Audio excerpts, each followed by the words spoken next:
ಬಗ್ಗೆ ಸಾಕಷ್ಟು ಮಾಹಿತಿಗಳನ್ನು ನೀಡಿದ್ದಾರೆ. ಈ ಎಷ್ಟು ವಿಷಯಗಳು ನಮಗೆ ಗೊತ್ತಿಲ್ಲ. ಬರೀ ಪಿ ಎಫ್ ಅಂದರೆ ನಮ್ಗೊಂದು 5 ವರ್ಷ ಆದ್ಮೇಲೆ ಪೆನ್ಷನ್ ಬರುತ್ತೆ ಅಂತ ಗೊತ್ತಿತ್ತು.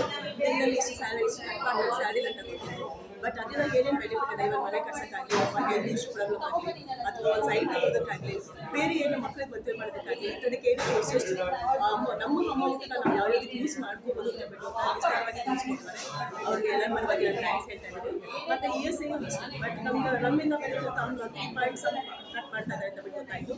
ಬಟ್ ಏನಂದರೆ ಅದನ್ನ ಇನ್ನಷ್ಟು ಸಾಕಷ್ಟು ವಿಷಯಗಳು ನನಗೆ ಬೇಕಾಗಿತ್ತು. ಅಂದರೆ ಯಾಕೆಂದರೆ ನಾನು ತುಂಬ ಸಫರ್ ಮಾಡ್ತಾ ಇದ್ದೀನಿ. ಹಾಗಾಗಿ ನನಗೆ ಸಾಕಷ್ಟು ವಿಷಯಗಳು ಕಲೆಕ್ಟ್ ಮಾಡ್ಕೊಂಡಿದ್ದೆ. ಹಾಗಾಗಿ ಮೇಡಮ್ನ ಇಲ್ಲಿ ಅಷ್ಟೊಂದು ಟೈಮ್ ಇಲ್ಲ ಅನ್ಸುತ್ತೆ ಕೆಲವೊಂದಿಸ್ತಾ ನಾನು ಪರ್ಸನಲ್ ಅಂತ ಮಾತಾಡೋದಕ್ಕೆ ಇಷ್ಟಪಡ್ತೀನಿ.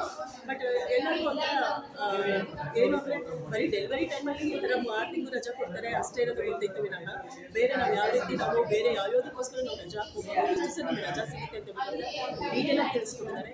ಎಲ್ಲರಿಗೂ ಅವ್ರಿಗೆ ಎಲ್ಲರಿಗೂ ಧನ್ಯವಾದಗಳನ್ನ ಹೇಳ್ತಾ ಇದ್ದೀನಿ. ಈ ಒಂದು ಆಪರ್ಚುನಿಟಿ ಮಾಡ್ಕೊಂಡಂತಹ ನಮ್ಮ ಸ್ಕೂಲ್ ಮ್ಯಾನೇಜ್ಮೆಂಟ್ ಸಹ ನಾನು ಥ್ಯಾಂಕ್ಸ್ ಹೇಳ್ತೀನಿ. Thank you.